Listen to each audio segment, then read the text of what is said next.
For almost 30 years, the royal family did something incredibly difficult. They simply stopped talking about July 29th. No celebration. No tribute. No old photograph brought back from the archives. Nothing. It was the anniversary of a wedding that had once captivated the entire world, but after the divorce, the date became almost invisible. Then, this year, the silence was broken, not by King Charles, not by Prince William, and not by a palace announcement. It was broken by a 13-year-old boy.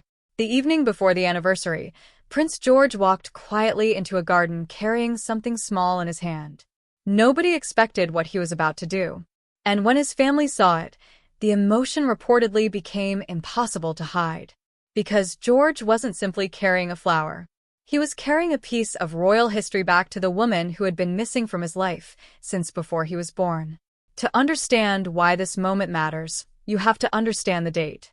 On July 29, 1981, Charles and Diana stood inside St. Paul's Cathedral and began a marriage watched by millions around the world. It looked like a fairy tale. But the fairy tale did not last. Their relationship eventually fell apart, and their divorce was finalized in 1996. After that, July 29th quietly disappeared from the royal calendar. There were no public reminders and no official attempts to celebrate what had once been such a historic occasion. Year after year, the date passed as though it had never existed.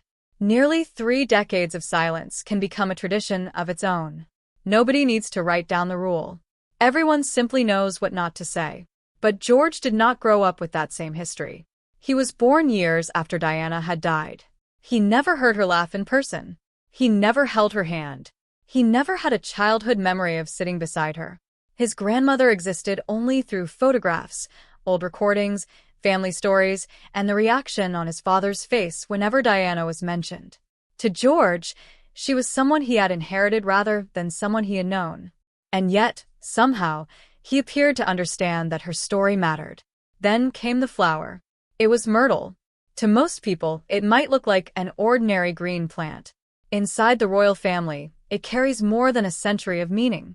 Since 1858, royal brides have carried myrtle in their wedding bouquets. The tradition began with Princess Victoria, and cuttings from royal wedding bouquets have been replanted, so the living plant could continue from one generation to another. Diana carried myrtle when she married Charles in 1981. Decades later, Catherine carried it when she married William in 2011. Different brides, different generations, one living tradition connecting them all. And then George did something nobody had done before. He took that wedding symbol and carried it somewhere it had never belonged. To Diana's memorial.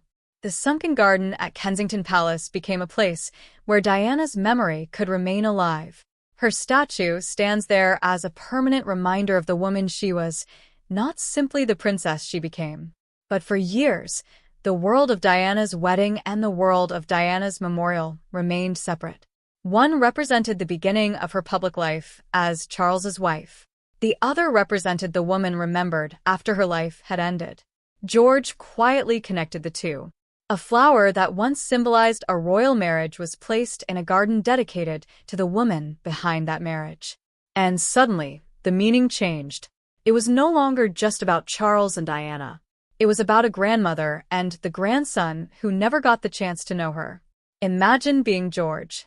Imagine growing up surrounded by pictures of a woman everyone else remembers, while you have no personal memory of her at all. Then imagine discovering that one small tradition from her wedding could become your own way of saying, "I remember you too." That may be why the gesture reportedly affected William and so deeply. George had not made a political statement. He had not challenged the palace. He had not demanded that anyone reopen an old chapter. He simply remembered someone. And perhaps that is the most powerful part of the entire story. For nearly 30 years, the royal family said nothing about July 29th. George did not need words. He used a flower connected to Diana's wedding, a flower that survived generations of royal history, a flower that had witnessed love, heartbreak, marriages, and change. And this time, it was not carried by a bride. It was carried by Diana's grandson, placed quietly in the soil. For the grandmother, he never met. And maybe after all those years of silence, that was enough. There is something almost heartbreaking about the way Diana's story has been divided inside the royal family. On one side, there is the wedding, the myrtle, the flowers, the tradition, and the happy photographs. On the other, there is the memorial garden, the grief, and everything that happened after the marriage fell apart. For decades, those two worlds were kept apart. The woman remembered in the garden was the same woman who once walked down the aisle carrying that wedding flower, but nobody seemed willing to connect the two. Then George came along, and perhaps because he was only 13, he never understood that those worlds were supposed to remain separate.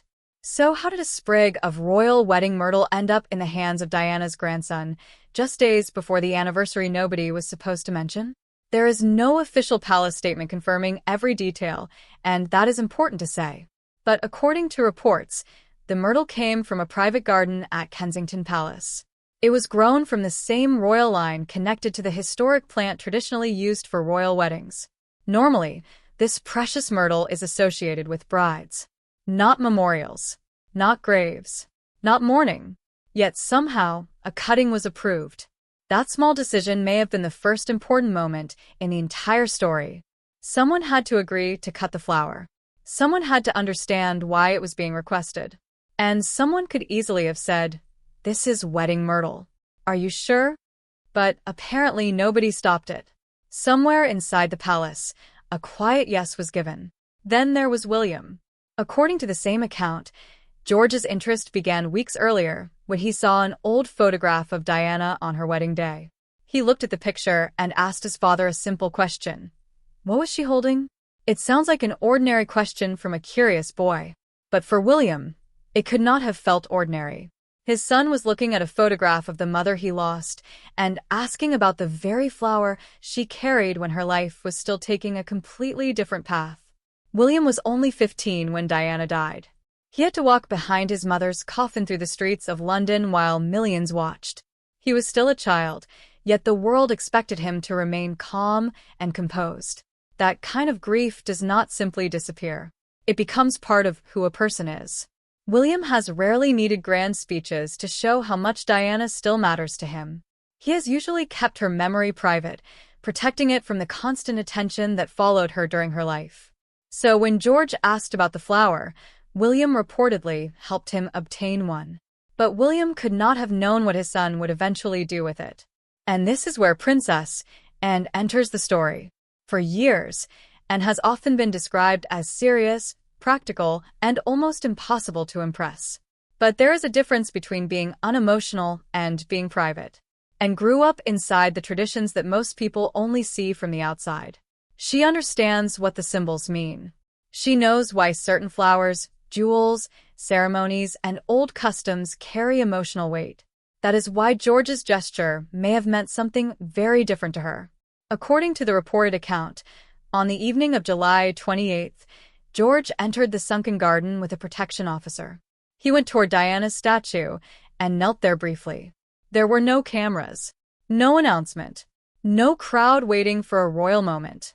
Then came the detail that makes the entire story feel almost unbearably personal. George did not place the myrtle somewhere obvious. He did not leave it where photographers could capture it. Instead, he reportedly pressed the small cutting directly into the soil near the statue. Hidden, quiet, almost like a secret between a grandson and a grandmother he never had the chance to meet. Think about what that means. The flower Diana once carried at the beginning of her marriage was now being placed beside her memory by her own grandson. A tradition that had always celebrated royal weddings was being used to remember someone after death. George did not know the rules about what the palace was supposed to remember. He only knew that he had a flower connected to his grandmother, and he wanted to give it back to her. Maybe that is why the moment mattered so much. Adults can spend decades protecting old boundaries. Children sometimes see straight through them. For nearly 30 years, the family left July 29th untouched. George did not make a speech. He did not ask permission to change history. He simply took a piece of Diana's wedding day and returned it to her garden. And perhaps, in that tiny act, a boy finally connected two parts of his grandmother's story that everyone else had spent decades keeping apart. George stood up, said nothing, and quietly walked away. No camera caught the moment. No official statement followed. He simply left the garden the same way he had entered it. But that small choice may be the most important part of the entire story. At 13, most children want to be noticed. George did the opposite. He deliberately placed the myrtle somewhere people were unlikely to see it. He did not leave it on the statue. He did not create a perfect royal photograph. He did not give anyone a chance to turn the moment into a headline. He put it into the soil because, in his mind, that was where it belonged. And there is something deeply moving about that. George has grown up in a world where almost everything connected to the royal family can become public. A simple wave can become a photograph. A smile can become a headline. Even a family moment can be watched and analyzed by millions. He knows that. Yet when he had something personal to give his grandmother, he chose privacy. He did not seem interested in being praised for it. He simply wanted to do something for Diana. That raises a question nobody can truly answer. What was going through George's mind as he stood beside his grandmother's statue? He never met her. He never heard her voice or sat beside her. He cannot miss the childhood he never had with her in the same way William does. So, what brought him to that garden? Maybe it was the stories he had heard from his father. Maybe it was the photographs he had seen throughout his childhood. Perhaps he felt a sense of family duty. Or maybe it was much simpler. He saw a grandmother who was missing from his family story, and he wanted to give her something meaningful. Whatever the reason, the decision came from somewhere inside him. No one can know exactly what he felt because George knelt there without an audience and left without explaining himself. But somehow, the story did not remain completely secret. A report eventually revealed the detail about the myrtle and where George had placed it. That alone is remarkable. There had been no planned press visit, no photographer waiting nearby, and no public ceremony. It was an incredibly private moment. Yet someone eventually spoke about it. We do not know who. It could have been a member of staff, someone connected to the garden, or another person who happened to know what had happened. I do not see it as the kind of leak designed to cause trouble. If anything, it makes the royal family look more human. Perhaps someone simply felt that such a beautiful moment should not disappear completely. George never asked for recognition, but someone else may have decided that the world deserved to know what he had done. And when the adults learned about it, the meaning became even deeper. According to the reported account, Princess Anne was one of the first people to understand the significance. That makes sense because Anne grew up surrounded by these traditions. She knows what myrtle represents. To most people, it is simply a plant. To her, it is part of a royal wedding tradition stretching back generations. She would have understood immediately that George had taken something connected with marriage and placed it beside Diana's memorial. He had taken a symbol from the beginning of her story and returned it to her at the end. And William's reaction is perhaps the most emotional part. He had reportedly helped George get the myrtle after his son asked about the flower in Diana's wedding photograph. For William, it may have been nothing more than a quiet way to answer his child's question. He could never have known that George would take that gift and carry it alone to his mother's statue. Then, according to the account, William finally understood what his son had done. Think about the man standing there. William was only 15 when Diana died. He walked behind her coffin in front of the entire world and somehow kept going. He learned very young how to hide his pain. Yet now, decades later, it was not a funeral or a public tribute that broke through that control.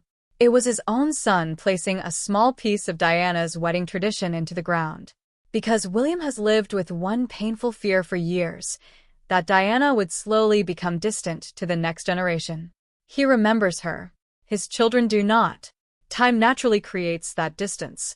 But George had just crossed it. He never met Diana, yet he cared enough to remember her in his own way. And perhaps those tears were not simply about sadness. They were relief. Relief that Diana had not disappeared. Relief that her grandson had somehow found his own connection to her. And relief that, after all these years, her memory had reached another generation, not through a palace speech, but through one quiet flower pressed into the earth. There is something deeper than sadness in the way William and Anne reportedly reacted to George's gesture. It was almost gratitude. Both are known for keeping their emotions private, Yet a simple act by a 13-year-old boy seemed to reach a place that years of silence never could. For William, it was about his mother. And it was about something older, the tradition she had spent her life protecting. A boy from a new generation had taken one of those traditions and used it to remember someone the family had struggled to talk about. Anne's reaction is especially interesting. She has lived her entire life surrounded by royal customs. She knows why they exist and what they mean. So when she learned that George had taken wedding myrtle and placed it beside Diana's memorial, she would have understood the message immediately. This was not simply a flower. It was part of a tradition that had survived for generations. The flame she had spent years protecting was still burning in someone much younger. That may be why the moment affected William and so deeply. They were realizing that Diana's memory had survived naturally. George saw a photograph, asked a question, learned about the flower, and created his own way of remembering his grandmother. For people who had feared she might slowly become just another name in history, that must have been overwhelming. Then came Charles. According to the source material, Charles was told about George's visit the following morning. He reportedly asked where the myrtle had been placed, but said little else. What he did next spoke much louder. He changed his plans and went to the sunken garden himself on July 29th, the anniversary of his wedding to Diana. He went quietly, without Camilla, photographers, or a public announcement. For years, Charles had kept his distance from Diana's memorial. His relationship with her remains one of the most painful parts of his life. A public visit could create endless headlines, while staying away could make him appear cold. So he stayed away. But George's action changed the situation. After a young grandson had reached toward Diana in such a private way, Charles could no longer treat the past as completely separate from the present. So he went early, quietly, and without turning the visit into a public event. What makes the image so powerful is where he reportedly looked, not toward cameras or a crowd, but down toward the small patch of soil where George had placed the myrtle. There, in the ground, was a tiny reminder of a marriage that had begun 45 years earlier. Their marriage had ended long ago, yet their grandson had brought one piece of that wedding back into the story. And this is where everything becomes bigger than one emotional royal moment. Nothing appears to have been planned as one grand family tribute. George's interest began with a child asking about an old photograph. William reportedly helped him find the myrtle. George then decided what to do with it, and understood the meaning when she heard about it. Charles visited afterward. Each person arrived separately, without waiting for someone else to lead.